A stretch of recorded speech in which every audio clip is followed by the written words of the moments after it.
पद्मनी जी की बॉडी देखकर लग रहा है कि उनकी मौत इलेक्ट्रिक शॉक की वजह से हुई, जबकि हीटर पे हाथ मां गायत्री का है और गले पे स्ट्रैंगुलेशंस के मार्क्स भी हैं। एक जुर्म की डिटेल प्लानिंग कागज पर उतारी जा रही थी। हवेली के किसी भी खिड़की और दरवाजे पर तहकीकात की बारीकियों को बड़े गौर से स्टडी किया जा रहा था। जुर्म करने के बाद ना पकड़े जाने की ABCD का एनालिसिस हो रहा था। मर्डर्स को 48 आवर्स से थोड़ा ऊपर हो चुका है। पोस्टमार्टम में क्या पता चलता है, क्या पता नहीं चलता, इन सारी संभावनाओं को मद्देनजर रखते हुए एक परफेक्ट क्राइम का फॉर्मूला तैयार किया। ये वही केस था जिससे हम निपट रहे थे। ये उन केसेस में से एक था जो हमारे हाथ में आते ही एक चुनौती साबित हुई। हम एक ऐसे चक्रव्यूह में फंस गए थे कि इस केस फाइल को क्लोज करना नामुमकिन सा लग रहा था। साहब मैं रोज सुबह की तरह नदी आया था, लाश देख के सर घबरा गया, वो बस्ती भागा, इन सब को इकट्ठा कर लिया साहब। तुमने जब पहली बार बॉडी को देखा तो बॉडी इसी तरह पड़ी हुई थी? नहीं साहब, पीठ की बल थी, हमने उलट दी। देखकर उल्टी आ गई थी सर। सर, जेब में से 3 चीजें मिली, चाबी, वॉलेट और ये डायरी। डायरी दिखा।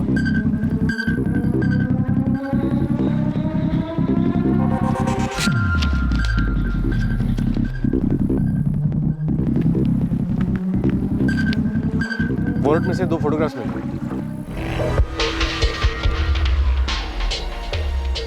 और डायरी में 3 नाम, वीरेंद्र चौबे, राकेश यादव और फिरोज शेख। और सर ये किसी 2 व्हीलर की चाबी लग रही है।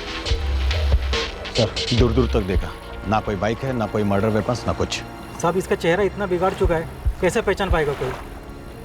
कदकाठी को देखकर या कपड़ों को देखकर लगता है कि बस्ती का हुआ है पहचान का कोई? नहीं साहब, मतलब ऐसा चेहरा देखकर पता लगाना बहुत मुश्किल है साहब। अनिल, पूरी बस्ती में पता करवाओ कि कौन है जो कल रात घर नहीं लौटा। बॉडी आज सुबह नोटिस हुई, शायद कल रात से यहीं पड़ी होगी। हो सकता है कल रात कत्ल हुआ, इसलिए मिसिंग कंप्लेंट फाइल होने में तो अभी वक्त लगेगा। फिलहाल हमारे हाथ में जो भी है उससे अपनी तफ्तीश आगे बढ़ाते हैं। वैसे काफ़ी सुराग है हमारे हाथ में अपनी तफ्तीश को आगे बढ़ाने के लिए। हो सकता है इस तस्वीर में जो लड़का है वही विक्टिम हो, तो सबसे पहले इस तस्वीर से विक्टिम का नाम जोड़ने की कोशिश करते हैं।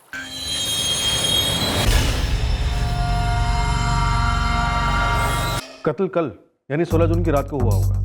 हम लाश की डिटेल्स और तस्वीरें आपको भेज रहे हैं। अपने स्टेशन में आने वाली हर मिसिंग कंप्लेंट पर नजर रखिए और किसी जवान लड़के की मिसिंग कंप्लेंट आए तो हमें तुरंत कांटेक्ट कीजिए। बस्ती के हर एक घर में पूछा, ऐसा कोई जवान आदमी नहीं है जो कल रात को घर नहीं लौटा। और ये दोनों? नहीं साहब, ये हमारी बस्ती के नहीं है। हमारे पास 3 नाम है, सुरेंद्र चौबे, राकेश यादव और फिरोज शेख। पता करो क्या इस बस्ती के हैं या बस्ती में रहने वालों से इनका कोई ताल्लुक है। और हाँ, किसी भी लावारिश पड़ी बाइक पर अपनी आंखें खुली रख। ठीक है साहब। लालू, लवारिस लाश की जेब में से एक डायरी मिली, इसमें 3 नाम लिखे, सुरेंद्र चौबे, राकेश यादव और फिरोज शेख। इन नामों के आगे यूपी लिखा है। यूपी मतलब उत्तर प्रदेश होना चाहिए, नहीं? यहाँ शाहजहाँपुर भी लिखा है। तो एक काम कर, शाहजहाँपुर का एक चक्कर लगा और पता करके लड़का वहाँ का है कि नहीं। हो सकता है उसे यहाँ अपने उज्जैन में लगा किसी ने खत्म कर दिया। साहब ये 3 नाम कोई धुरंधर अफलातुन नाम तो है नहीं जो पूरे शाहजहाँपुर में वर्ल्ड फेमस हो। लाश की जेब में से एक वॉलेट निकला जिसमें 2 फोटोग्राफ्स मिले। ये लड़का विक्टिम हो भी सकता है और नहीं भी, लेकिन ये जो लड़की है लड़के की करीबी होगी। साहब ये फोटो अपनी मदद करेगी शायद। चलिए शाहजहाँपुर से शुरू करते हैं। चेहरा और गला इतनी बुरी तरह कुचला गया है कि फर्स्ट एनालिसिस में एग्जैक्ट कॉज ऑफ डेथ बताना बहुत मुश्किल है इंस्पेक्टर। मौत का वक्त? कल 16 जून की रात 9 और 10 बजे के बीच में रात को मर्डर हुआ है। उम्र? लगभग 25 और 27 के बीच। लिंग काट दिया गया, चेहरा बुरी तरह से बिगाड़ दिया गया है। डॉक्टर, ये किसी गुप्त पंथ या तांत्रिक ग्रोह का काम हो सकता है? वैसे आज तक मैंने कभी कोई ऐसा केस नहीं देखा। नहीं साहब, मैंने इनको पहले कहीं नहीं देखा। अपनी पर्चियों की बुक छान ले, 16 की रात को कोई बाइक लगी होगी जो अभी तक लेने नहीं आया।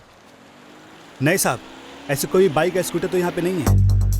भाईजान, शाहजहाँपुर को कुछ छोटा सा गांव समझे हो जहां चौपाल में 3 नाम पुकारे और तीनों के तीनों हाजिर हुए। और वैसे भी हम अपनी डायरी में सिर्फ उन्हीं लोगों के नाम लिखते हैं जिनके हमारी तरफ पैसे बनते हैं। तो मुश्ताक चाचा आप ये समझ लो, ये जो बंदा मरा है ना, उसके पैसे निकलते थे इन तीनों के, राकेश यादव, सुरेंद्र चौबे और फिरोज शेख। सिर्फ नाम से कोई काम हो सकता है? मोबाइल नंबर है तुम्हारे पास इनका कोई? अरे चाचा, अब ये डायरी हमने थोड़ी ना लिखी है। खैर छोड़ो, अब ये बताओ इन दोनों को कहीं देखा है? ना। पक्का?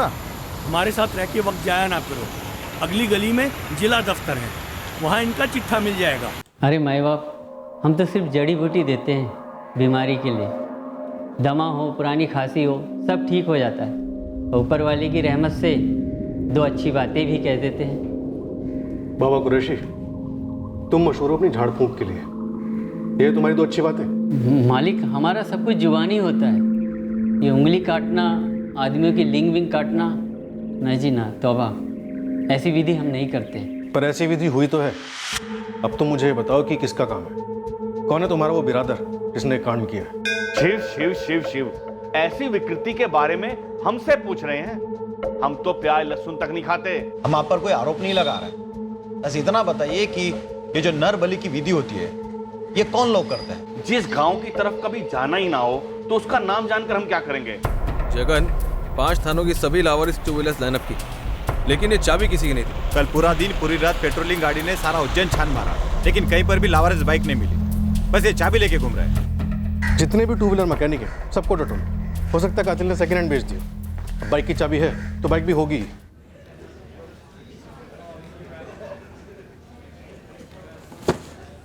नहीं जी, ये सुरेंद्र चौबे, राकेश यादव, फिरोज शेख हमारे शाहजहाँपुर के नहीं हैं। और सर ये दोनों? नहीं जी, इनको पहले कभी नहीं देखा। अच्छा, वो डायरी में यूपी लिखा हुआ था ना तीनों के नाम के सामने? जी। यहाँ हाईवे पर कंस्ट्रक्शन का काम चल रहा है, जिसमें आधे से ज़्यादा मजदूर यूपी के हैं। अब उनका रिकॉर्ड जिला परिषद के ऑफिस में तो होने से रहा। एक काम करो, वहाँ जाकर उनके नंबरदार से मिलो, शायद कुछ पता चल जाए। सर 6 बाबा फकीरों से बात हुई, ये उंगली और लिंग काटने की विधि के बारे में कोई कुछ नहीं बता पाया। कह रहे थे आजकल ये नरबली वगैरह की विधि बंदी हो चुकी है। शायद ये नरबली है ही नहीं, हो सकता है कत्ल इस लड़की की वजह से हुआ। लाश का चेहरा पूरी तरह बिगाड़ दिया गया है। हो सकता है हमारा विक्टिम यही लड़का हो। भाई ये लड़का लड़की है कौन? इनके बारे में हमारे पास कोई लीड नहीं है, और ना ही उन 3 नामों के बारे में जो उस डायरी में लिखे हुए थे। कहीं जात पात का मामला तो नहीं? लड़का हिंदू और लड़की मुसलमान, या फिर दोनों हिंदू और फॉरवर्ड बैकवर्ड। हमारी जात की या हमारी कौम की लड़की पर हाथ डालोगे तो उंगलियां काट दी जाएंगी। सर हो सकता है मामला प्यार मोहब्बत से कहीं आगे बढ़ गया। शायद वो लड़की प्रेग्नेंट हो गई हो और गुस्से में इस लड़के का लिंग काट दिया गया। अगर 1 मिनट के लिए लड़की वाला एंगल साइड में रख दें तो शायद ये सूरत से उज्जैन इन तीनों, सुरेंद्र, राकेश और फिरोज से पैसे लेने के लिए आया हो। और इन तीनों ने इसके पैसे लौटाने की बजाय इसे नहीं लौटने दिया। पहले इसका कत्ल किया, फिर रामनगर बस्ती में लाकर नदी किनारे फेंक दिया। सर हो सकता है मर्डर कहीं और किया गया, क्योंकि क्राइम सीन से कटी हुई उंगलियां, कटा हुआ लिंग या फिर कोई भी औजार कुछ भी नहीं मिला। पर अभिषेक, लिंग और उंगलियां क्यों काटी गई? मोटिव क्या है? चेहरा बिगाड़ना तो स्टैंडर्ड प्रैक्टिस है। और फिर उसकी जेब में ये बाइक की चाबी मिली, लेकिन बाइक नहीं मिली। तो क्या यह बंदा सूरत से उज्जैन बाइक पर आया था? और अगर नहीं तो ये अपने साथ बाइक की चाबी क्यों लेकर आया होगा? सर हो सकता है सूरत से आते वक्त उसकी जेब में बाइक की चाबी रह गई हो। और अगर ये बंदा सूरत का रहने वाला है तो अब तक इसकी मिसिंग कंप्लेंट फाइल हो चुकी होगी। हमें लाश 17 जून की सुबह को मिली। कत्ल 16 की रात को हुआ था। मैं सारी डिटेल्स और लाश की तस्वीरें भेज रहा हूँ, और उन लड़का लड़की की तस्वीरें भी भेज रहा हूँ जो हमें लाश के पास मिले थे। तुरंत भेज दो अभिषेक, हम पूरे सूरत में लुकआउट करते हैं। कत्ल 16 को हुआ था, आज है 18 जून। मिसिंग कंप्लेंट तो फाइल हुई होगी अब तक।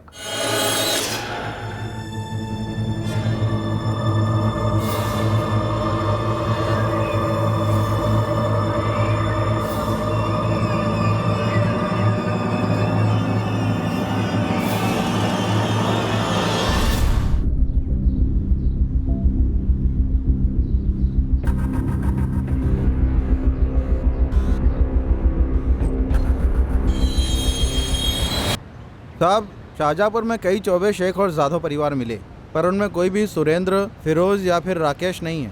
हाईवे पर दिहाड़ी मजदूरों में चेक किया? हो सकता है सूरत से कोई सुपारी मिली हो कि भई ये बंदा शाहजहाँपुर आने वाला है, इसे ख़त्म कर दो। उन मजदूरों में से भी कोई नहीं था साहब। अगर कातिल ने उस डायरी में उन 3 नामों के साथ यूपी के अलावा और कुछ भी लिखा होता ना, तो कोई ठोस सुराग निकलता। शर्ट का केवल ठोस सुराग है तो हो सकता है बंदा सूरत का ही हो साहब। હાલર સાહેબ, આ શર્ટ મારી કંપનીનું જ છે, મારી કંપનીનું લેબલ પણ છે। अश्विन भाई, उज्जैन पुलिस एक मर्डर केस की तहकीकात कर रही है। मारे गए आदमी के बदन पर यह शर्ट था। मुझे खुशी है कि मेरी कंपनी के शर्ट लोग पहनते हैं, लेकिन सारे पहनने वाले का रिकॉर्ड तो मेरे पास से नहीं मिलेगा ना भाई। कुछ तो मिलेगा आपके पास। वैसे सूरत और सूरत के बाहर के सारे डीलर्स का टेलीफोन नंबर, नाम, पता मैं आपको दे सकता हूँ। उनमें से कोई उज्जैन भी सप्लाई करता हो। ये बंदा उज्जैन का भी हो सकता है। साहब, ये एमआर गारमेंट्स के 3 मेन डीलर हैं जो दर्जनों छोटे मोटे रिटेलर्स को शर्ट सप्लाई करते हैं, और उन सभी के पास में भी कोई कस्टमर्स की डिटेल्स तो है नहीं, और ना ही ये शर्ट कोई स्पेशल आइटम है। અને મિસિંગ કમ્પ્લેન્ટનું શું થયું? 16 जून से लेकर आज 20 तारीख तक के सारे मिसिंग कंप्लेंट्स मंगवाए। 25 और 27 के बीच की उम्र के 2 मिसिंग कंप्लेंट मिले, પણ એ બંને પાછા ઘરે આવી ગયા છે। અને આ છોકરા છોકરીનું? अपने 3 टॉप के खबरियों को डिटेल दी थी, पर अभी तक फोन नहीं बजाया मेरा साहब। ये मारा गया आदमी कहीं का भी हो सकता है, जो सूरत किसी काम से आया हो और उसने यहाँ से शर्ट खरीदी हो, या फिर ऐसा भी हो सकता है कि उसके किसी सूरत के रिश्तेदार ने उसे ये सूरत की शर्ट गिफ्ट की हो। नहीं अभिषेक, ये बंदा सूरत का नहीं लगता है। हम तो शर्ट कंपनी तक भी पहुंच गए हैं, लेकिन हाथ कुछ नहीं लगा। कोई मैचिंग मिसिंग कंप्लेंट भी नहीं मिली है। और वो फोटो वाले लड़का लड़की? कुछ नहीं। डबल श्योर करने के लिए पोस्टमार्टम डॉक्टर से फिर एक बार एज की वेरिफिकेशन करा लो, शायद कोई एरर हो। नहीं, कोई एरर नहीं है। विक्टिम 25 और 27 के बीच का ही होगा, और हमारी सेकेंड एनालिसिस के मुताबिक मौत स्ट्रैंगुलेशन से हुई है, उंगलियों के या लिंग के काटने से नहीं हुई है। गला घोटने से मौत मतलब साफ साफ मर्डर, तो हम नरबली वाले एंगल को रूल आउट कर सकते हैं। पर फिर भी ये उंगलियों और लिंग का काटना प्लेन मर्डर को कैसे एक्सप्लेन करता है? पॉइंट। एनीवे, मैंने डीएनए प्रिजर्व किया है, बाकी सारी डिटेल्स आपके पास हैं। मेरी एडवाइस है बॉडी को केस हॉल होने तक दफना दो, बाद में अगर जरूरत पड़े तो कब्र से निकालकर हम उसे क्रिमेट भी कर सकते हैं। अब सर्च ऑपरेशंस पूरे मध्य प्रदेश स्टेट में एक्सपैंड किए गए। स्टेट के सारे मिसिंग कंप्लेंट खंगाले गए, ताकि कोई भी इस डिस्क्रिप्शन का बंदा छूटने न पाए। अभी भी जीरो? अभी भी जीरो सर। लड़का लड़की के फोटोज, बाइक की चाबी, सब डेट क्लूज मालूम हो रहे हैं। क्राइम सीन से मोबाइल डंप डेटा भी निकाला, नथिंग सर। अभिषेक, मुजरिम ने परफेक्ट टाइम नहीं किया, हम परफेक्ट टाइम होने दे रहे हैं। हम किसी बड़े पैमाने पर कोई चूक कर रहे हैं, कुछ ना कुछ ऐसा है जो हम मिस आउट कर रहे हैं। सर, मिस आउट करने जैसा कोई एंगल ही नहीं बन रहा। ह्यूमन इंटेलिजेंस, सर्वेलेंस सब कुछ आजमाया, शर्ट के लेवल तक को लॉजिकल कंक्लूजन तक फॉलो किया, रिजल्ट जीरो सर।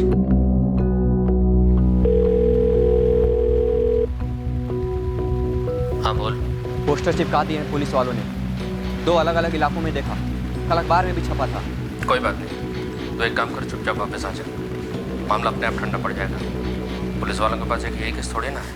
अभिषेक, शायद हम जीरो पर इसीलिए हैं क्योंकि हम जीरो की तरह गोल गोल घूमकर बार बार उसी मुकाम पर लौट रहे हैं जहां से हम शुरू हुए थे।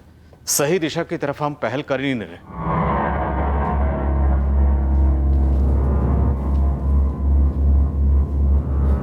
उन सारी चीजों की तरफ एक बार फिर से लौटते हैं जो हमारे लीड्स बने। सबसे टॉप पर था जाहिर सा लीड, पत्थर से चेहरा कुचला गया ताकि पहचान हो ही ना पाए।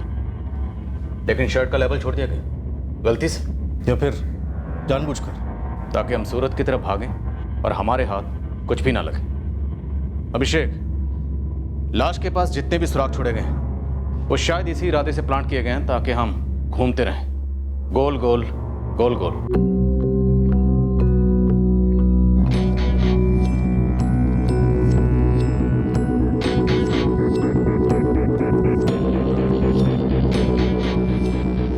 सुरेंद्र चौबे, राकेश यादव, फिरोज शेख, यूपी, उत्तर प्रदेश की तरफ इशारा कर दी, और फिर ऊपर लिखा है शाहजहाँपुर। एक्चुअली ये सारे लीड्स शायद हमें गुमराह करने के लिए छोड़े गए ताकि हम गोल गोल घूमते रहें।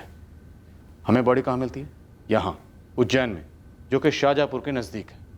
तो एक्चुअली ये यूपी वाला लीड मिसलीड है सूरत वाले लीड की तरह। और हाथों की सारी उंगलियों का काटा जाना, मतलब सोची समझी साजिश। एग्जैक्टली।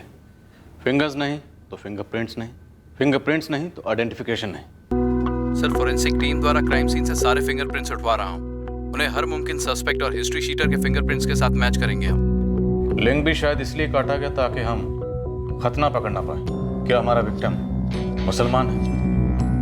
विक्टिम का खतना हो चुका है इंस्पेक्टर। आप ये पक्का समझ कर चल सकते हैं कि विक्टिम मुसलमान है। मुजरिम ने हमें एक्सपर्टली उन सारी चीज़ों की तरफ धकेला जो हमें विक्टिम की आइडेंटिटी से दूर ले जाए। दरअसल हर लीड जानबूझकर रची गई एक मिसलीड है। मुस्लिम मेल, एज 25 to 27।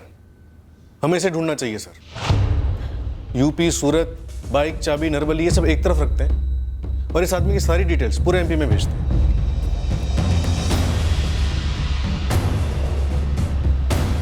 सही कहा आपने, नदीम सैयद नाम है इस बंदे का, उम्र 25 साल। इसकी मिसिंग कंप्लेन हमारे पास 17 जून को आई थी। इस नदीम सैयद ने आखिरी बार 16 जून की दोपहर में अपने अम्मी और अब्बू से बात की थी, यहीं भोपाल में। ये नदीम सैयद आपके भोपाल का ही लड़का है? हाँ अभिषेक, हमने एमपी स्टेट के हर पुलिस थाने में इसकी फ़ोटो और डिटेल्स भिजवाई है, चेक कीजिए। 17 जून की फीड में आपके पास जरूर आई होगी। आपका नदीम 16 तारीख को गायब हुआ और हमारे विक्टिम का मर्डर भी 16 को ही हुआ। नदीम की उम्र 25 साल थी और हमारे विक्टिम की उम्र 25 और 27 के बीच। इस नदीम के माँ बाप हर दूसरे दिन पूछने आ जाते हैं यहाँ। उज्जैन? नहीं तो उज्जैन में तो हमारा कोई भी रिश्तेदार नहीं है, और जहाँ तक हम जानते हैं कि नदीम कभी किसी काम से उज्जैन गया ही नहीं। इकबाल जी, वैसे हम भी दावे के साथ तो कह नहीं सकते, पर आपको और तहसीन जी को हमारे साथ उज्जैन चलना होगा शिनाख्त के लिए। अरे भाई, किसकी शिनाख्त? कैसी शिनाख्त? वहाँ एक लाश मिली। क्या हुआ? पुलिस क्या कह रही थी? उज्जैन, शिना? वहाँ की पुलिस को कोई लाश वाश मिली है? हाँ, तो क्या हुआ? वो हमें क्यों फोन कर रही है? उनका कहना है कि वो लाश हमारे नदीम की हो सकती है।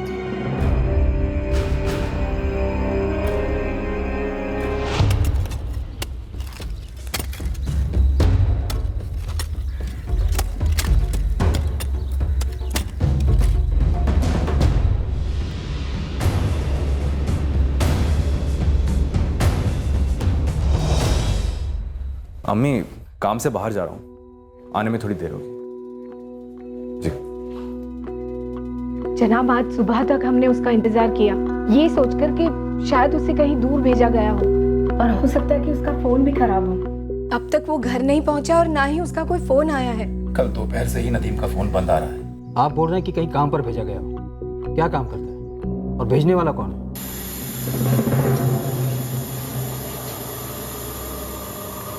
सर, अपने गोविंदपुरा में शक्ति इंडस्ट्रियल एस्टेट है, वहाँ पर ही हमारा नदीम एसी रिपेयरिंग का काम करता है। वसीम बेग नाम है उसके मालिक का। वसीम बेग? शक्ति स्टेट वाले जो अभी कॉर्पोरेशन के इलेक्शन में खड़े, वही? जी जी वही। पर वसीम भाई का कहना है कि उन्हें नहीं पता कि नदीम कहाँ चला गया है। अरे इकबाल भाई, हम भी नदीम को फ़ोन लगा लगा कर थक गए हैं। हमें लगा उसने बिना बोले छुट्टी मार ली, लेकिन अब उसका फ़ोन भी ऑफ आ रहा है। वसीम भाई, नदीम का फ़ोन तो कल रात से ही बंद आ रहा है। ऐसे कैसे गायब हो गया? कुछ तो बोला होगा आपसे। हमें लगा आपको पता होगा। वैसे कल नदीम ने अपनी अम्मी को फ़ोन करके बताया था कि वो किसी काम से बाहर जा रहा है, लौटने में देर हो जाएगी। वसीम जी, नदीम ने जाने से पहले आपसे कुछ कहा नहीं? मालिक, अगर उसने मुझसे कुछ कहा होता तो मैंने इकबाल मियाँ को बताया होता ना। नदीम सर मुझसे इतना कह के गया कि उसको अपना कोई निजी काम पूरा करना है। कैसा निजी काम यार, जो तुम्हें काम के वक्त ही करना है? तुम्हें पता है ना काम को लेकर कैसी मारामारी चल रही है। भाईजान, मैं कल फुल डे फुल नाइट कर लूँगा। आज थोड़ा ज़रूरी काम है, प्लीज़ जाने दीजिए। ठीक है, जाओ, लेकिन टाइम से आ जाना। नदीम कभी भी बेवजह छुट्टियां नहीं मांगता और अपने काम में भी सटीक है। अब 2 दिन से गायब है, इसलिए मैं ज़्यादा परेशान हो रहा हूँ। मैंने अपने लड़कों को भी खोजने लगाया है। आखिर जाकर कहाँ जा सकता है ये नदीम? कोई लड़की का चक्कर? मालिक, बहुत छोटी सी यूनिट चलाता हूँ अपना घर चलाने के लिए, और दिल से आवाम की खिदमत करना चाहता हूँ, सिर्फ इसलिए चुनाव लड़ रहा हूँ। अब इस सब के बीच में कौन अपने मुलाजिम के चक्करों का हिसाब रखेगा? आप प्लीज़ नदीम को ढूंढ निकालिए, अपने अम्मी अब्बू का इकलौता है। सर, हमारा नदीम हमें बताए बगैर भोपाल से बाहर जा ही नहीं सकता। आप बेकार में ही हमें उज्जैन ले जा रहे हैं। लेकिन ये भी तो सच है कि आपका नदीम 16 जून से गायब है, वो भी बिन बताए। एक बार शिनाख्त कर लीजिए, बाकी हमारी खोज तो जारी है ही। आप लोगों को थोड़ा हिम्मत से काम लेना होगा।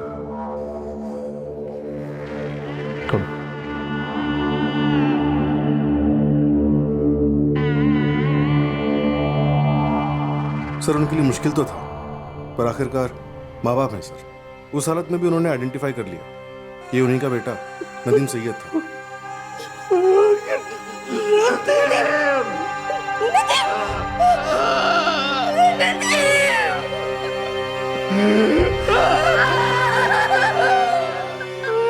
नदीम के कॉल रिकॉर्ड्स हमने 17 को मंगवाए थे, जिस दिन कंप्लेन हुई थी। आखिरी लोकेशन तो भोपाल की है।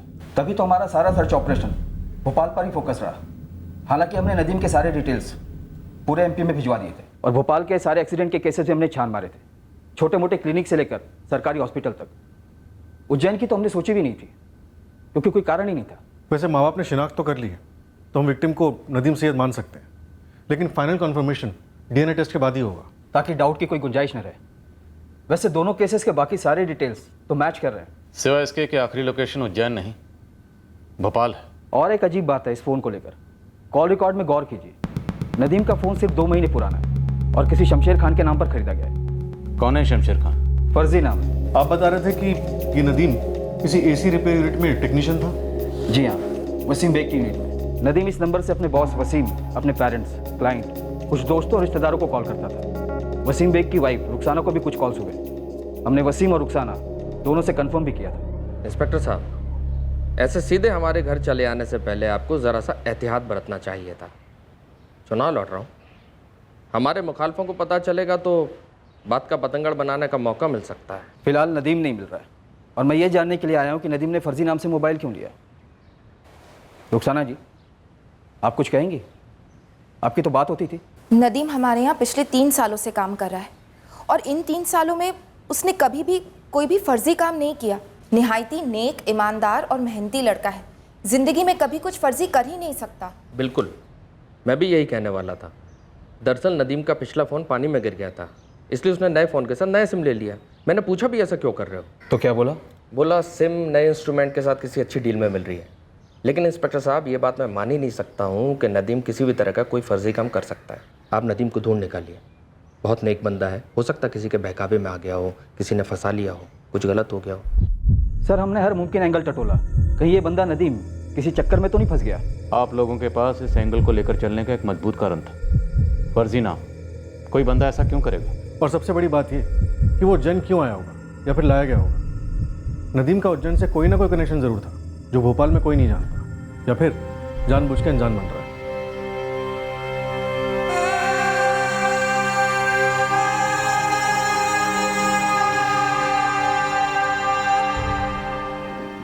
सर जी, आप तो वेरी गुड से भी ऊपर बोलोगे जब मैं आपको ये खबर सुनाऊंगा। मानोगे नहीं कैसा तिकड़म लगाया है। लालू, सीधे सीधे खबर बाहर कर। कितनी बार कहा है तुझसे? सर जी, वो फोटो वाली लड़की मिल गई है, प्रिया नामदेव नाम है। कौन है प्रिया नामदेव? असली लड़की है सर जी, मुझे उसकी 2 व्हीलर की लाइसेंस मिली है। भोपाल की लड़की है।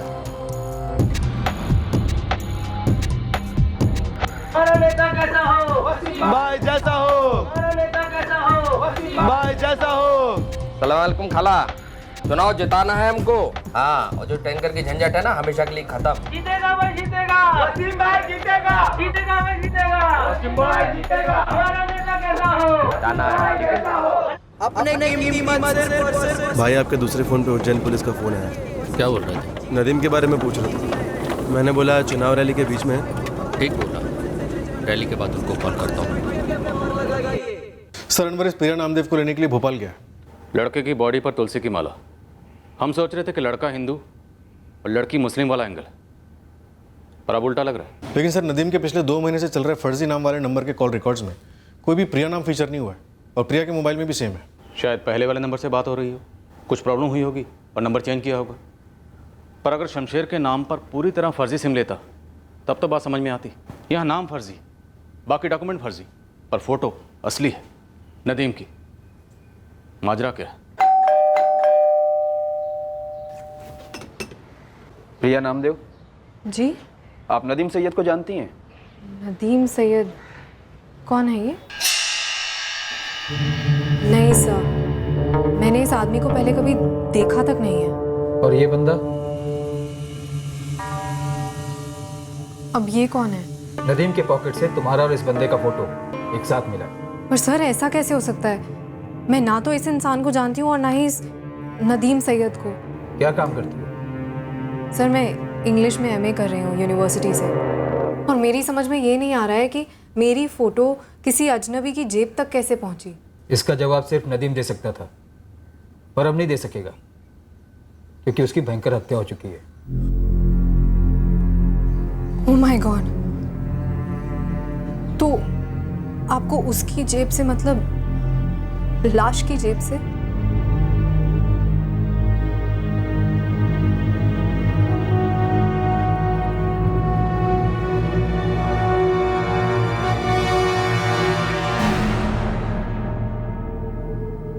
माफ कीजिए मालिक, चुनाव प्रचार के बीच में हूँ, इस वक्त उज्जैन आ ही नहीं सकता। वसीम साहब, नदीम से आखिरी बार रूबरू बात करने वाले आप ही।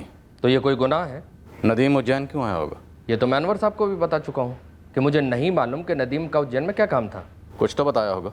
अरे इंस्पेक्टर साहब, जिसने अपने अम्मी अब्बू को नहीं बताया वो हमें क्यों बताएगा? हो सकता है आपकी बेगम को बताया, रुखसाना साहिबा को।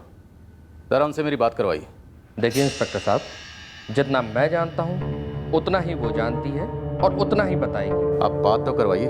कह रहा हूँ ना, फिजूल में अपना वक्त बर्बाद कर रहे हैं आप लोग। नदीम ने किसी को नहीं बताया कि वो उज्जैन क्यों जा रहा है।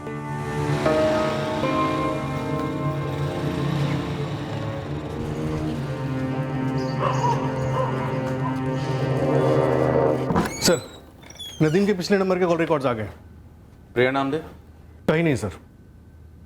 अभिषेक, नदीम के वॉलेट में प्रिया नामदेव की फ़ोटो डाल देना एक छल हो सकता है, हमें गुमराह करने के लिए, जैसे शर्ट का लेबल छोड़ दिया गया था। पर सर, हमें अब ये ट्रैक करना होगा कि कातिल के पास प्रिया की फोटोग्राफ आई कैसे। एग्जैक्टली। अब हमें इस क्रिमिनल की थिंकिंग समझ में आने लगी। अब हमें इसकी सोच से एक कदम आगे चलकर सोचना होगा और किसी भी कीमत पर इसे मात देनी होगी। हमें पता लगाना होगा कि 16 जून को नदीम उज्जैन खुद आया या यहाँ पर लाया गया, जिंदा लाया गया या कत्ल करने के बाद उसकी बॉडी को यहाँ लाया गया। सोचते हैं और पता लगाते हैं कि हर कदम पर ऐसा क्यों किया गया। राइट सर, क्रिमिनल की तरह सोचते हैं, लेकिन 2 कदम आगे रह के।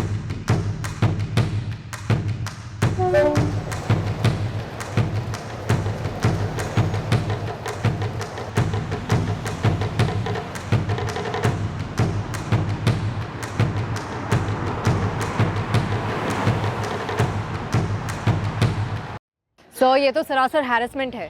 सर, मैं एक बार थाने आ चुकी हूँ और आपको साफ साफ बता चुकी हूँ कि मैं किसी नदीम सैयद को नहीं जानती, तो फिर मैं दोबारा थाने क्यों आऊँ? प्रिया जी, मैं श्योर हूँ कि आप वैसे इस केस में शामिल नहीं हैं, लेकिन आप ज़रूर एक ऐसे इंसान से कनेक्टेड हैं जो इस केस से जुड़ा हुआ है, और हम बस वो कनेक्शन ढूंढ रहे हैं।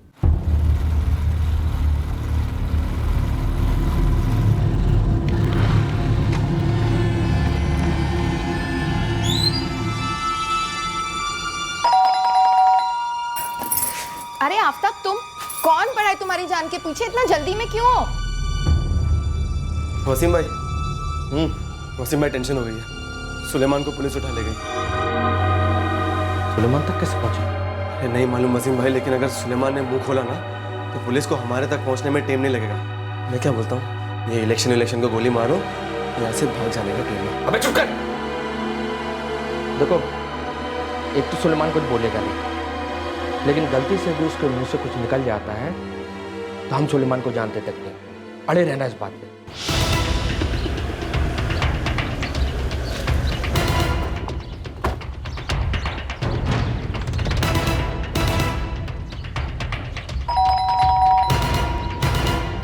पुलिस। लेकिन कोई पुख्ता सबूत तो होना चाहिए ना आपके पास? सब दिखाएंगे थाने में। अभी आप अपने टांगों पर चलेंगे हमारे साथ, या घसीट कर ले जाए भरे मोहल्ले में? ए, जबान संभाल के। आप एक इलेक्शन के उम्मीदवार से बात कर रहे हैं जो 100% जीत कर आने वाले हैं। आपके शौहर ऑलरेडी हार चुके हैं, बुरी तरह। जमानत जब्त।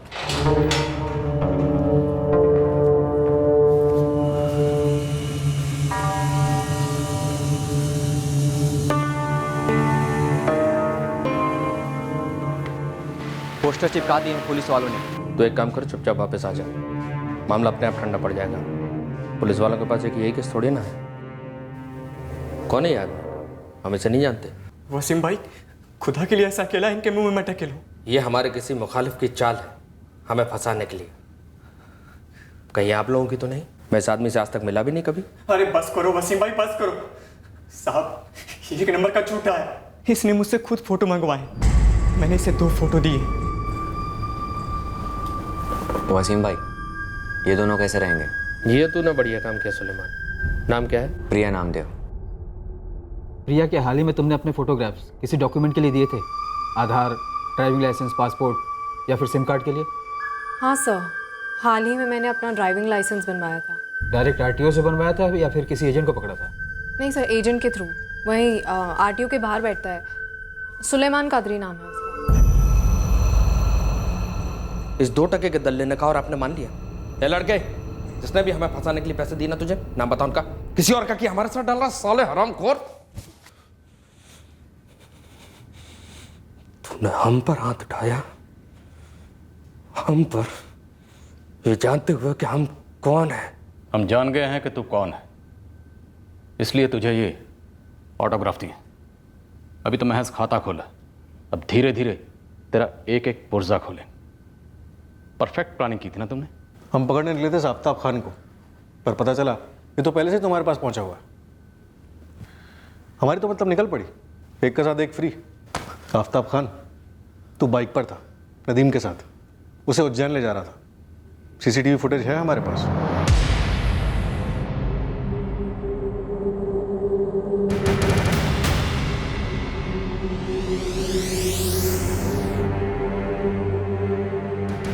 क्या मिली भगत है ये?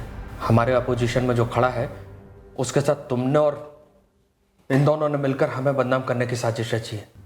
देख रहे हो आफ्ताब, पहले इसने सुलेमान को हमारी गोद में डाल दिया और अब ये तुम्हारे सर पर पैर रखकर खुद को बचाने की कोशिश कर रहा।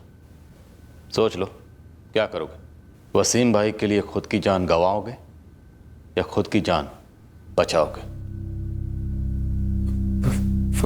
वसीम भाई ने कहा था कि सब कुछ परफेक्ट होगा। भाईजान, नदीम को? हाँ भाईजान, लेकिन चुनाव सर पर है, कहीं पकड़े गए तो बहुत बुरे फंसेंगे। 3 महीने से झकने मरा रहा हूं। ऐसी प्लानिंग की है कि दुनिया की कोई भी पुलिस हम तक कभी नहीं पहुंच सकती। परफेक्ट मर्डर होगा ये। पद्मनी जी की बॉडी देखकर लग रहा है कि उनकी मौत इलेक्ट्रिक शॉक की वजह से हुई, जबकि हीटर पे हाथ मां गायत्री का है और गले पे स्ट्रैंगुलेशंस के मार्क्स भी हैं। परफेक्ट फील्डिंग देखो मेरी। पहले स्टेप के मुताबिक 2 महीने पहले मैंने नदीम को नया फ़ोन, नई सिम दिलाई, फर्जी नाम और डॉक्यूमेंट्स के साथ। नदीम जी भाईजान। तेरा फ़ोन पानी में गिर गया था ना, नया नहीं लिया? भाईजान वो काम में इतना लगा हुआ था कि टाइम ही नहीं मिला, आज जाकर नया ले लूँगा। कोई ज़रूरत नहीं, ले मेरी तरफ से लो नया फ़ोन, नई सिम, नए नंबर के साथ। पुराना नंबर भूल जा। और हाँ, हर महीने जो इसका बिल आएगा ना वो भी हम भरेंगे। भाईजान दोबारा सोच लो, बैठाकर समझाते हैं ना नदीम को। कुत्ते की दुम और नीयत कभी सीधी हुई है? बुरा मत मानिएगा, लेकिन एक बार भाभी जान से भी बात करके देख लीजिए। अगर कुत्ते की दुम सीधी नहीं होती तो कुतिया की भी तो नहीं होती ना। कितनी बार समझाया उसे, अली को चैन ही नहीं पड़ता। एक बार नदीम को ठिकाने लगा दे, इलेक्शन जीत जाए तो समझ सारी सेटिंग हो गई। उसके बाद इस रुखसाना को तो ऐसे तबीयत से ठिकाने लगाएंगे ना। अगर भोपाल पुलिस ने नदीम के पहले वाले फ़ोन की कॉल लिस्ट से पता लगा लिया होता कि मुलाजिम और मालकिन के बीच में गुफ्तगू हद से ज़्यादा हो रही है, तो तेरी परफेक्ट प्लानिंग की बैंड तभी बच गई होती। मेरी बीवी रुखसाना मेरी इज्जत की बैंड बजमाने पे तुल गई थी। बहुत कोशिश करी दोनों को समझाने की, लेकिन ऐसी भी क्या खराबी है। घर के एसी में जब बार बार नदीम को बुलाती है सर्विसिंग के लिए, काम होता है इसलिए बुलाती हूँ। एक हाथ नहीं मारो उसको, जोर से डांटा, बंद करे सब। क्या काम होता तुम लोग का दोपहर में? जब मैं बाहर रहता हूँ तो घर में सर्विसिंग कराती है। एक एक बात बारीकी से पूछी और रोते रोते सब भुग गया। डराऊं, लेकिन समझे नहीं दोनों। लगे पड़े थे मेरे पीठ के पीछे, घर के बाहर भी मिलने लगे थे। अगर अपोजिशन पार्टी वालों को पता चलता तो क्या कहते? अपना घर तो संभाला नहीं जाता, वोट क्या खाक संभालेगा? सुन नदीम, तू आफ्ताब के साथ तुरंत निकल जाए, एक अर्जेंट काम है। लेकिन भाई जाना कहाँ है? अबे ये सब मत पूछ, इलेक्शन से रिलेटेड है, खुफिया है। अम्मी काम से बाहर जा रहा हूँ, आने में थोड़ी देर है। भाई मैं समझा नहीं, मैं अपना फ़ोन यहाँ क्यों छोड़ के जाऊँ? अबे यार, सामने वाली पार्टी पे स्टिंग ऑपरेशन होना है, उसमें तुम्हारी और आफ्ताब दोनों की मदद लगेगी, लेकिन हमारा नाम नहीं आना चाहिए। अब अगर तुम अपना फ़ोन लेकर जाओगे तो आसानी से पता लग सकता है कि तुम उस वक्त वहाँ पर थे। लेकिन भाई जाना कहाँ है और करना क्या है? ये सब तुम्हें आफ्ताब बता देगा।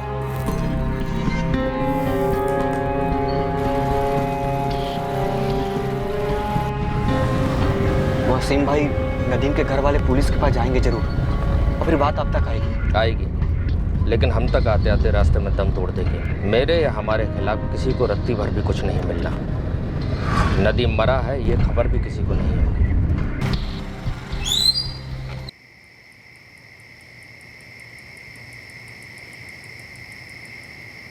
ये कौन सा वीडियो बनने वाला है आफ्ताब? वसीम भाई ने कहा था कि यहाँ और भी लोग होंगे और हमें उनकी मदद करनी होगी, है ना? वो देखो और लोग। वसीम भाई आप यहाँ? बताया नहीं कि आप भी आने वाले हैं? तूने बताया था मुझे। मेरी वार्निंग के बाद भी तू रुखसाना की सर्विसिंग कर रहा? वसीम भाई मैंने रुखसाना भाभी को बोल दिया था कि मेरी तरफ से सब खत्म है। लेकिन तेरी जागोटी बड़ा भाई बोलता है ना मुझे, भाभी लगती है वो तेरी। एक बार बड़ा दिल करके तुझे माफ भी किया, लेकिन साले फिर पीछे से वार किया तूने। क्या से क्या बना दिया एक शरीफ मर्द को। भाईजान मैं कसम खा के बोल रहा हूँ, आपके बोलने के बाद से मैं दूर ही रह रहा था, लेकिन रुखसाना भाभी ने मुझसे नया नंबर लिया और फोन करके बुलाने लगी। ये गलत है सर। मुझे कोई भनक तक नहीं थी कि वसीम ने नदीम को मार डाला है। नदीम और आपका अफेयर था, ये तो भनक थी ना आपको, या ये भी नहीं पता था? 8 महीने पहले एक बार नदीम को मैंने इसी सर्विसिंग के लिए बुलाया था। हाँ, तब मैं बहक गई थी और बस एक ही बार हमारे बीच रजामंदी से जिस्मानी रिश्ता हुआ था, जो उस कमीने ने अपने मोबाइल पर रिकॉर्ड कर लिया था। और उसके बाद जो भी होता ब्लैकमेल की नोक पर होता। नदीम के अभी के फ़ोन से और पहले के फ़ोन से, दोनों फ़ोन रिकॉर्ड से ये साफ जाहिर है कि नदीम ने जितनी बार आपको कॉल किया उससे कहीं ज़्यादा बार आपने नदीम को कॉल किया। अब आप बताएंगे मुझे क्या कहने के लिए फ़ोन करती थी कि आजा मेरे घर और आकर मुझे ब्लैकमेल कर? आपका ये झूठ आपके शौहर के सर से खून के धब्बे नहीं मिटा सकता। कातिल है आपका शौहर। भाईजान मैं तो कहता हूँ इसको यही नदी में फेंक देते। हाँ सही रहेगा, डूबेगा तो इसका लाश भी नहीं मिलेगा। ना ना, लाश तो मिलनी चाहिए, बस दुनिया में कोई पहचान ना पाए कि ये लाश नदीम की है। कपड़े उतारो साले के।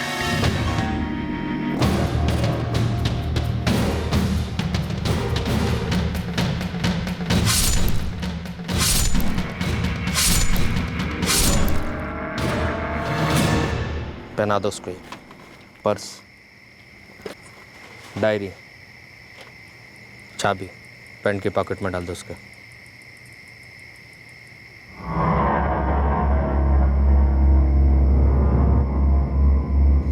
गले में डाल उसके। देखो मालिक, इस बार हमारी जीत पक्का है। आप बस इलेक्शन हो जाने दो, उसके बाद सारा जिम्मा ये लोग अपने ऊपर ले लेंगे और आपका रिटायरमेंट पैकेज हम तैयार करा देंगे। वसीम बेग, रिटायरमेंट तो अब तेरी होगी, और वो भी जेल में। इतना याद रख, उज्जैन आते वक्त जिस टोल नाके की सीसीटीवी फुटेज में हमें आफ्ताब और नदीम दिख रहे हैं ना, उसी फुटेज में तू भी दिख रहा है। साफ साफ टोल देते हो। वो पत्थर, वो कटा हुआ लिंग और वो कटी हुई उंगलियां कहाँ हैं? वो साहब हमने नदी में फेंक दी है। तेरी परफेक्ट प्लानिंग पूरी तरह से फ्लॉप हो गई, लेकिन एक बात अच्छी हुई, पब्लिक बच गई। तेरे जैसा कॉर्पोरेटर किसे चाहिए? इतनी बेरहमी से? इंस्पेक्टर साहब, मुझे बिल्कुल नहीं पता था कि वसीम नदीम को। बिल्कुल झूठ। आप अच्छी तरह से जानती हैं कि आपके शौहर किस किस्म के आदमी, फिर भी आपने नदीम की जान को खतरे में डाला। मोहतरमा, नदीम के कत्ल के लिए आप भी जिम्मेदार हैं। इकबाल जी, तहसीन जी, रुखसाना ने कबूल कर लिया कि उसके और नदीम के बीच जिस्मानी रिश्ते थे, और वसीम, आफ्ताब, सुलेमान ने भी कबूल कर लिया कि उन तीनों ने मिलकर नदीम का कत्ल कर दिया।